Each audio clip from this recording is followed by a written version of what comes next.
Welcome back to That's Life with John Carver. My guest today is Randy. Thank you, Randy, for coming in today. I greatly appreciate it. For those who don't know, I sent out an email and I made several posts asking people who may want to be on this show, that maybe they have some information that they may want to share with the public that could inspire them, or a journey that they've gone through, or maybe they have an expertise in some area that may help a lot of people. So Randy responded to my post about that, and he has a very interesting story that I think is going to inspire quite a few of you. So in our initial conversation, you mentioned that you grew up in a broken home. Can you kind of dig a little bit more into that and tell us the genesis of your journey?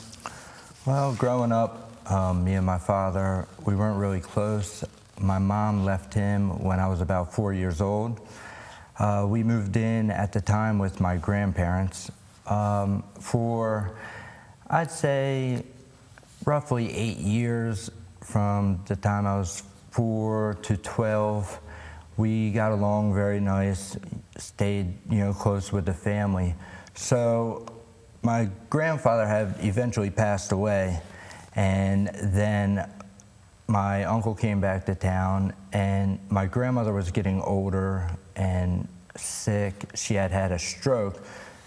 So me, my mom, and my sister eventually moved out so my uncle could take care of my grandmother.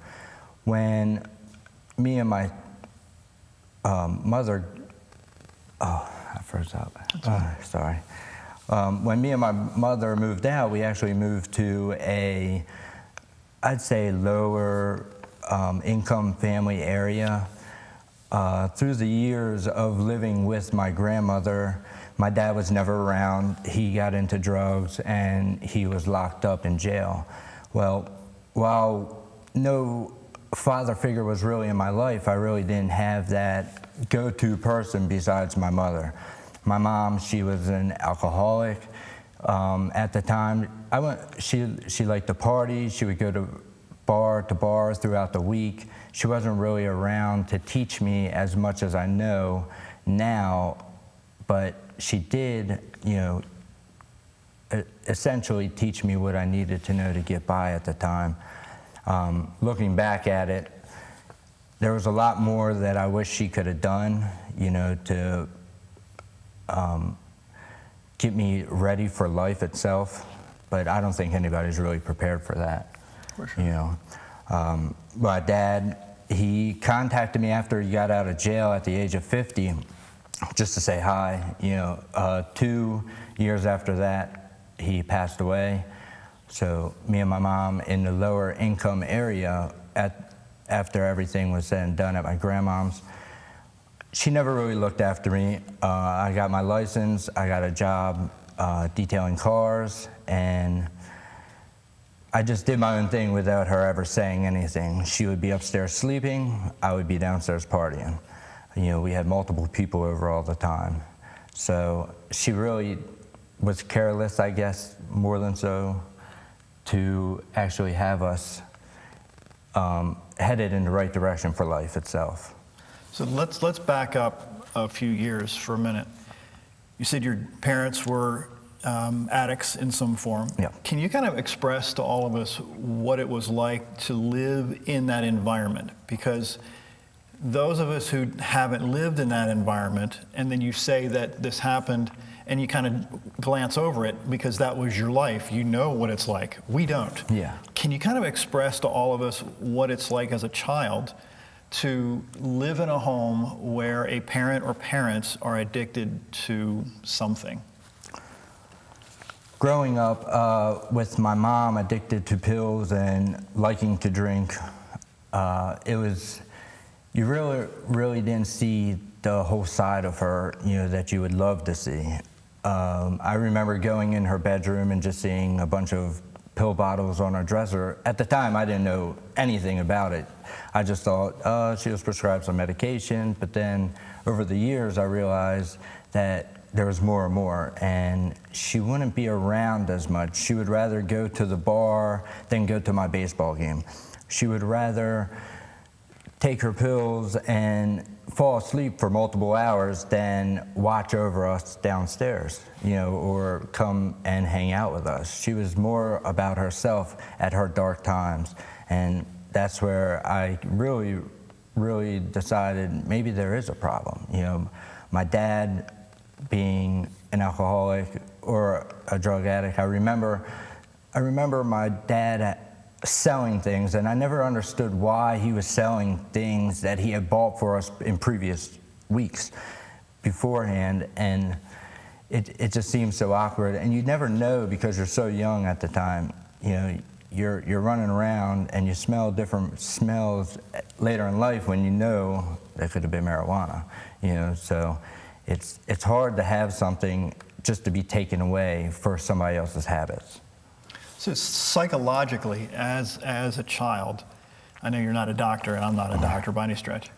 What does that to the mindset, or what did that do to your mindset as a child, not only seeing what your parents struggled with, but how that related to other families that you had friends that may not have had those struggles? How did you deal with that struggle or those feelings day to day? How did that impact you? Well, I always dealt with everything myself. I always built it up inside. I never really released it in any type of way. I was always that funny guy that always made jokes. I would always, make other people laugh, because inside I feel like I was the one actually hurting. I would go home some nights and I would just sit in my room and just think to myself, what's going on? Why am I like this? And I never knew why, because when I would go to my friend's house, their families were all loving and caring. Not that my mom never loved me, because I know deep down she did. She just had she had a bad choice. She made bad choices. That's what addiction does. I would go to a friend's house or go to baseball games. My mom never came with us because she would ask somebody from my team to take us to the game. And I would just realize, man, all my friends' parents are here cheering them on. Where's my mom? Some nights or some games she would come to and she'd be happy to be there. But then when there was other obligations, she wouldn't be there. That's what really hurt me. Always seeing other families, out there loving and supporting one another, and then sometimes my mom just not there. So as a child, that, I'm assuming, made you very sad based on what I'm just hearing. But how did that evolve? Because then you were, I think I heard you say you were with your grandparents, right?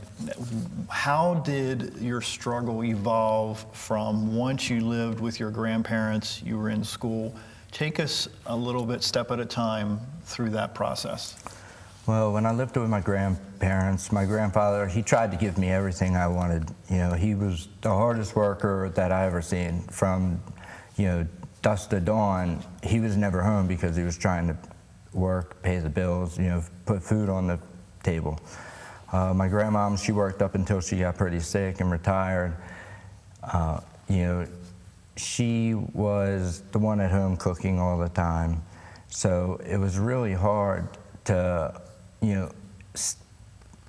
think and ask questions that maybe I need the answers to without somebody being there. My grandfather, like I said, he was the hardest worker I've ever seen, and maybe that's where I get it from today, but I always knew that he was doing what he had to do to provide for his family. It just makes me strong and feel, every time I think of it, it just makes me feel happy about that moment.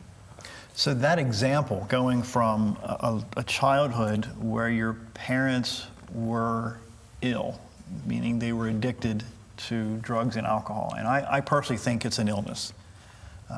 I believe that, I have no proof right here to back up this claim, but I believe that alcoholism and drug abuse, the temptation to do that, I think, runs in families. My grandfather and my father was an alcoholic. I'm terrified to touch alcohol as a result of that. I have had one drink of alcohol in my lifetime because I'm terrified of it. So I'm wondering if that concept or that philosophy that is that having a grandfather that was a role model for you for so many years, and having parents that were sick, they were ill, they were addicted, they made choices, like you said. And you said having that figure in your life, which is your grandfather, made a profound impact on you. But that impact, if I read your story correctly, lasted for a short time, but then you got back on the horse again. So you mentioned in our correspondence that one day a guy that you worked with approached you. Take us back to that time. Well, it all started, my grandfather passed away, and that struck me so hard because that's the guy I love to death. I got out of high school, I needed a job. I started over at a detail shop, basically cleaning cars, and I had began to smoke a little bit of marijuana. I always got it from a guy that worked there, and one day I didn't really have enough money to get some, and he just approached me and said, "You ever sell any?" I said, "No, never in my life." He said, "Well, take this, try and see what you can do." I said, "All right." So I went out. About half hour later, I called him and said, "Hey, I'm all out. Can I get some more?" He said, "Yeah." So he provided me with a little bit more this time. Well, the next day I came back to him. I said, "Here's your money." He said, "You get enough for yourself?" I said, "Oh yeah, plenty." And that's right there is where it all started. Growing up, with low income, not really having money. Once me and my mom and sister moved out on our own, it was quick, easy money. You always had money in your pocket. You were always with somebody because you're always meeting up with them, so you're never alone. Everybody wanted to be your friend. And that's one thing that led me to selling drugs. So the activity that drugs provided filled a hole in your heart because of the family life that you had at home. That filled you with some, I'll call them fake friends, because as long as you had money, as long as you were happy, as long as you were on top, they were your friends. But I can probably assume that once things eventually tanked, everybody scattered like rats, right? Yeah. Oh, yeah. That's definitely where I was 18, working. My sister really never went to high school. I'm 3 years older than her. My brother, he's 3 years older than me. He had moved out, worked every day, did his thing. He's really, now I look at it, he's my hero in life. It's just everything that you ever want. He provides for his family and kids. So I was at home waiting on a phone call. Back then I had dial-up internet. My sister missed school all the time. My mom never did nothing about it. So I took it upon myself to do something about it. At that instant, I was waiting on the phone call. She wouldn't get off the computer. So I grabbed something and threw it at her, and it hit her in her head. My mom, I remember she got in the middle of it because I had a raging temper, and she told me that she wanted me out. She wanted me out of the house. She wanted me out tomorrow. She couldn't deal with it anymore. It was stressing her out. She was afraid after seeing her mother, which is my grandmother, have a stroke, that's what she was going to be led to. I moved out with a buddy of mine at the time.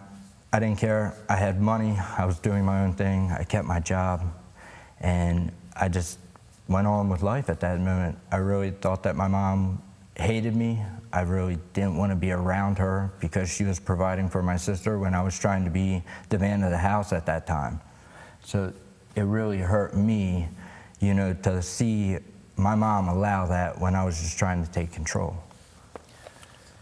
So once you were told to leave the house, what was the evolution of your journey? I mean, what did you do to have to keep a roof over your head, and what were those processes like to get you to a point where you're sitting here now? Because there was in less than 20 minutes or so, we have to cover several years. So share with us what happened once Mom said, "You're out of here," and why you're as strong as you are now, because you went through some stuff. I want to take everybody through this valley, and then in 10 minutes or so, I want to come out of that and share with them what you've learned.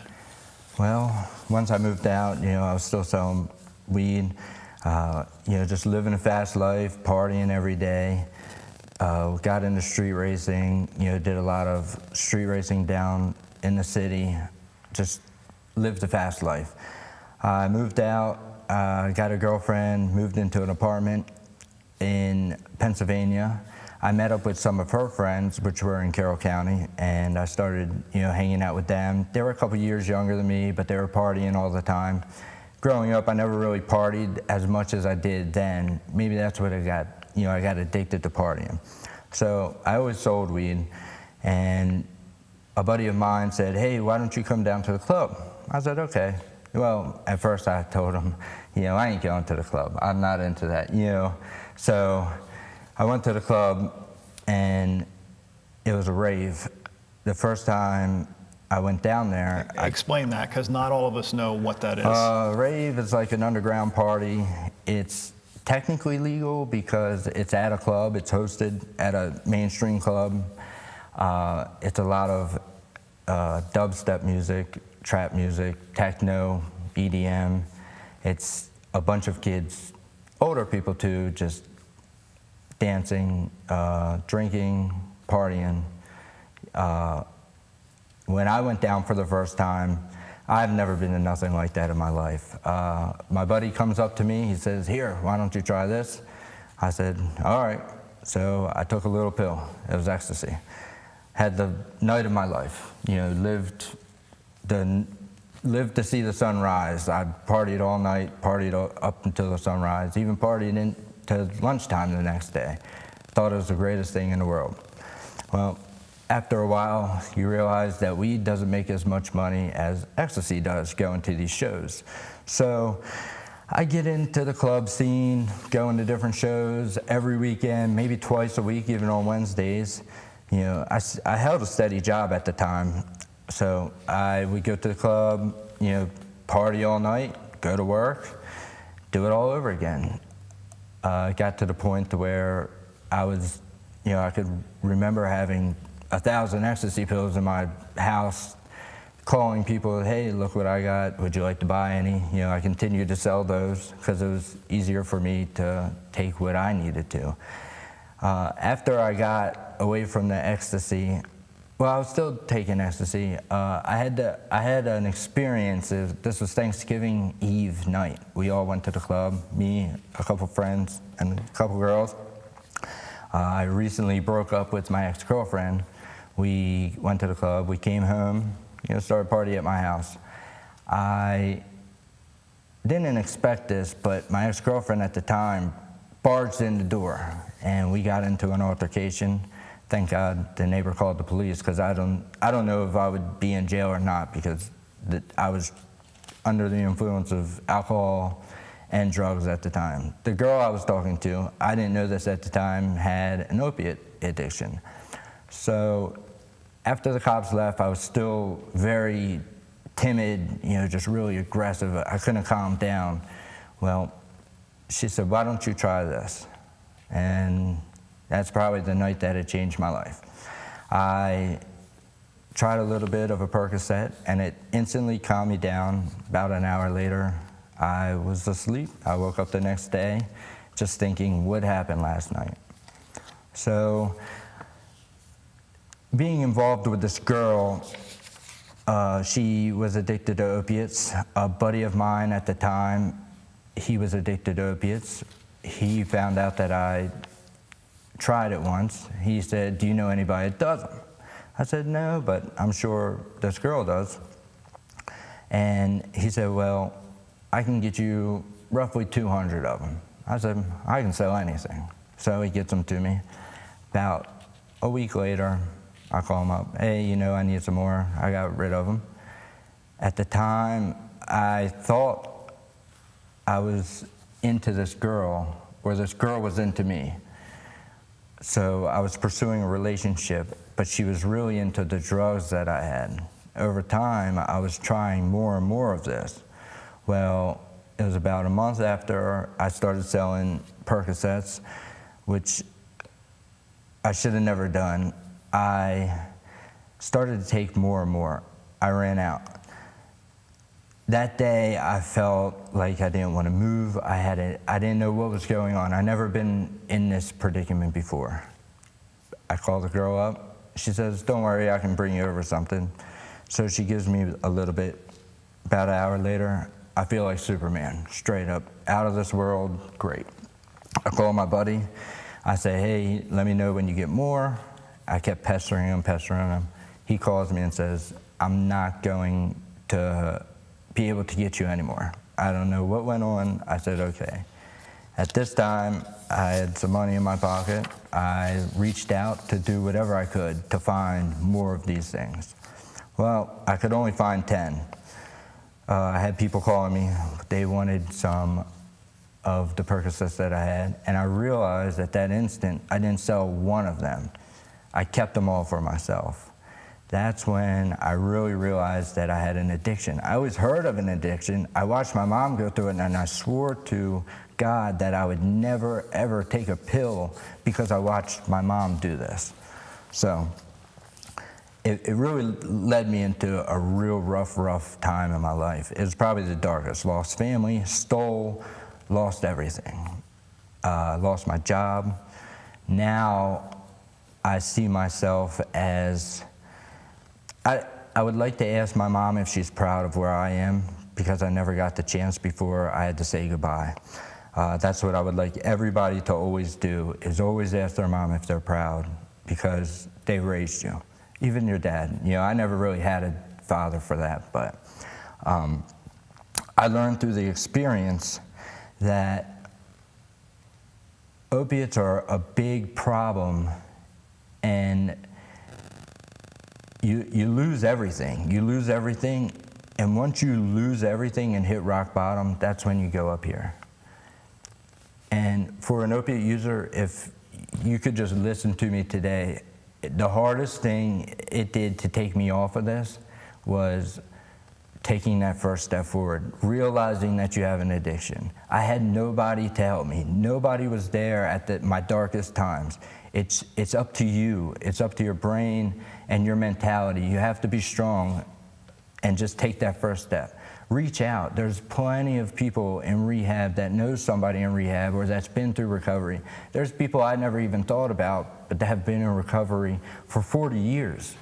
And just to hear that they, you know, they've gone through some of the steps in my shoes, I just feel like that's just so strong. It's empowering. You know, you just look at them and you think differently when you hear that, because it takes a really, really strong person to overcome that stuff.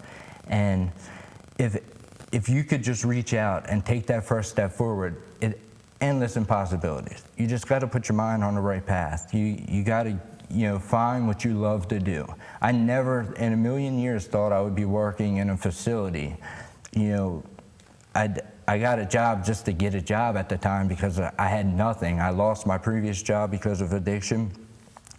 I found this job. It was temporary. I'll find something else. Well, this job, the people that work there, there's recovering addicts there. There's people that inspired me to be where I am. Once I got a promotion, and I really took it into my head that I really love my job. And it would never, ever happen if I didn't hit my darkest spot and take that first step forward. It's the hardest thing I've ever had to do in my life, was put my first step forward.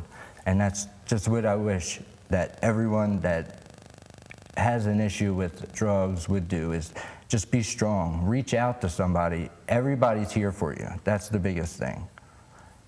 And you're not alone. That's true. I've met so many people that come from the recovery home to my job. I'm the lead production trainer at my job now, so I help with hiring with the HRs. So I see so many people that are in recovery.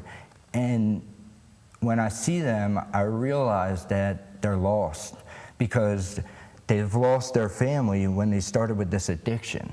And that's where it starts. And that's why you get deeper and deeper into an addiction, because you lose everything.